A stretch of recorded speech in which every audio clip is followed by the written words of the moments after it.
Welcome to episode 4 of Better Business TV. I am your host, Sasha Burson. Today is January 8th, 2014. Did you know that there are only 17 work days left this month and 57 this quarter? Have you set your big goals for 2014 yet? Do you have a plan how to accomplish them? If not, what are you waiting for? Take an hour or 2 hours today to write them up. Create a plan how you're going to accomplish them and work the plan. Don't wait until 2015 to set New Year's resolutions. Make this year count.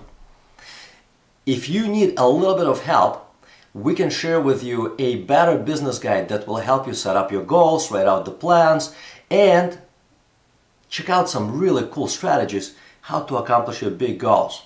If you want it, contact my associate Megan at Megan @bursonbusiness.com and she'll gladly email you a copy. Anyway, yesterday we talked about fundamentals of marketing, also known as client attraction. If you know how marketing works, you can attract all the clients, customers, prospects that you want and your business needs to help you accomplish your big goals.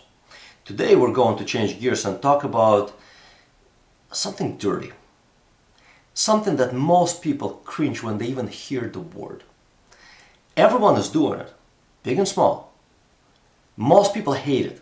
The ones that get good at it love it and enjoy the fruits of their labor. What am I talking about? I am talking about selling.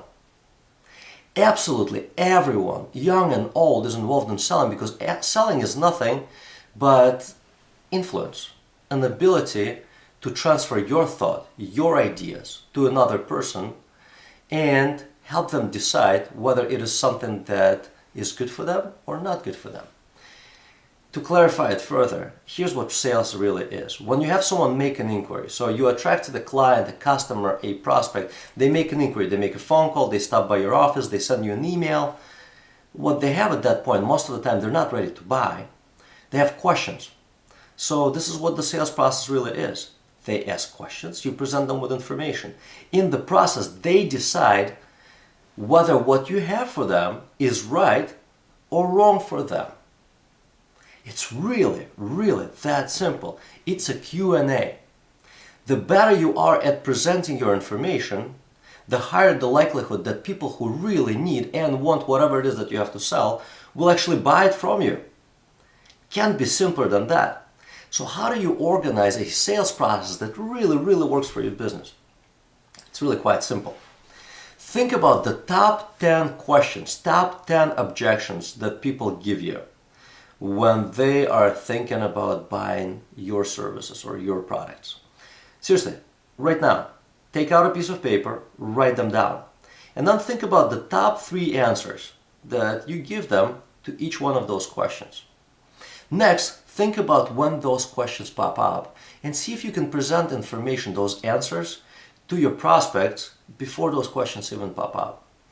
And for goodness sake, when you write out those answers, please don't try to sound very corporate and dry. Be human. Tell a story. This is what we do in our business and this is what we create for our clients when we create their sales processes. We want to make sure that the answers, that the information that they present is in a story format. So it's easy to consume. And why stories are easier to consume than very corporate, very dry answers? Because from early childhood, we are trained to listen to stories, we're trained to tell in stories, but once we grow up and go into the corporate world, at work we all try to sound very formal and talk very businesslike and very professional. But that's not what people buy. People really do buy sincerity. So I sincerely hope that today you're going to take the time to do 2 things. If you haven't done so already, write down your goals and the plans, how you're going to accomplish your goals in 2014. And very importantly, set the time in your schedule to make sure that you are going to work those goals. And number 2, write down the list of 10 things, 10 questions, 10 objections that your clients usually give you, and the answers that you give them to ensure that the right people, the ones with the genuine need for whatever it is that you have to sell, actually do buy your service or products. That's about it. Make it a great day, and I will see you here tomorrow.